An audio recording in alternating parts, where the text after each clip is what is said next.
بسم الله الرحمن الرحيم.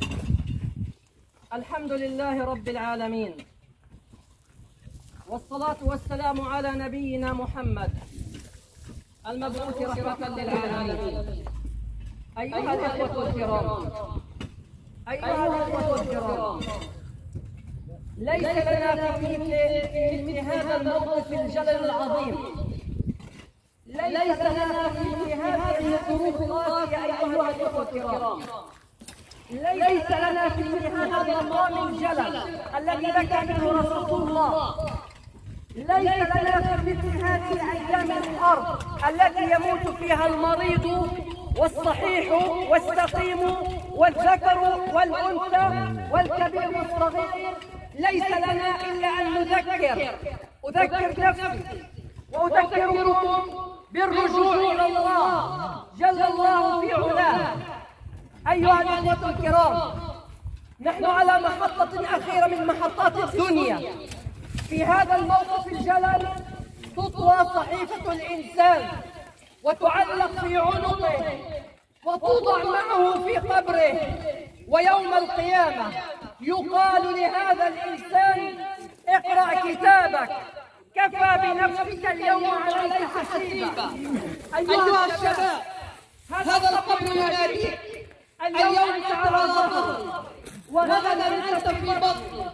أيها الشاب، رجع إلى الله، عودة إلى الله. الله عز وجل يأمر أمر وجوب فيقول: ففروا إلى الله إني لكم منه نذير مبين.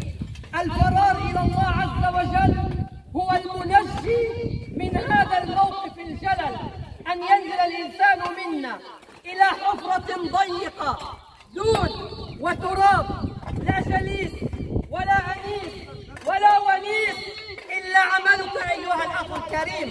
عبدي ذهبوا وتركوه، ينادى على الميت: عبدي ذهبوا وتركوه وفي التراب وضعوه، ولو بقوا معك ما نفعوك، ولم يبق معك إلا أنا، فأنا الحي الذي لا يموت. محمد صلى الله عليه وسلم بكى من هذا الموقف الجلل وقال: لا إله إلا الله، إن للموت لسكرات، اللهم أعني على سكرات الموت. النبي صلى الله عليه وسلم في تشييع جنازة بكى وقال: ما رأيت منظرا إلا والقبر أفظع منه. الله عز وجل على قدر محمد وعلى منزلة محمد صلى الله عليه وسلم ينادي ربنا على محمد: يا محمد، عش ما شئت فإنك ميت. زيارة مباركة من أمين وحي السماء جبريل إلى من؟ إلى رسول الله خير خلق الله. يا محمد، عش ما شئت فإنك ميت، وأحبب من شئت فإنك مفارقه، واعمل ما شئت فإنك مجزي به.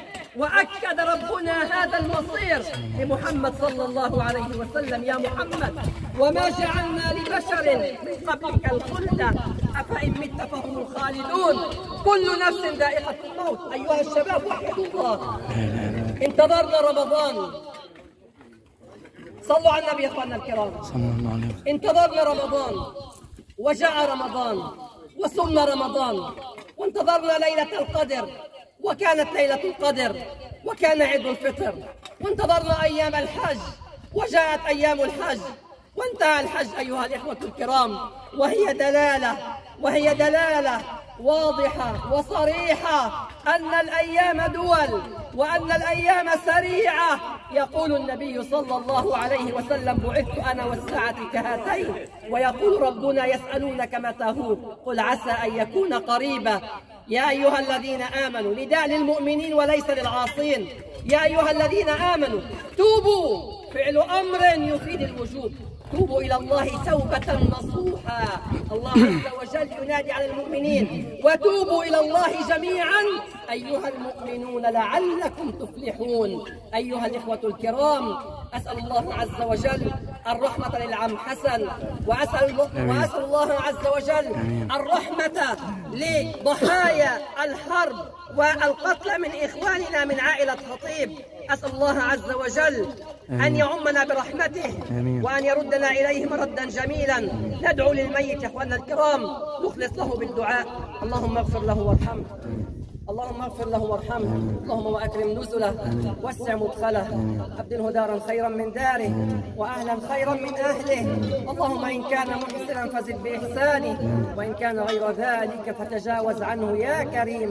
اللهم اكرمه بكرمك وارحمه برحمتك، ونور عليه مد بصره في قبره يا رب العالمين. له منا ثواب سوره الفاتحه. اخواننا الكرام جزاكم الله خير. خطواتكم في الجنه اخواننا الكرام تنويه وتنبيه وتذكير. هذه الموعظه بمثابه الختمه يا اخواننا الكرام، نظرا للظروف القاسيه التي نعيشها هذه الايام. اسال الله عز وجل ان يفرج على امه محمد صلى الله عليه وسلم، وان يعم السلام في ربوع العالمين، لان الخير يا اخواننا الكرام اذا عم الجميع، واذا الشر طم يا اخواننا الكرام طم الجميع. بارك الله فيكم. خطواتكم في الجنة. السلام عليكم ورحمة الله تعالى وبركاته.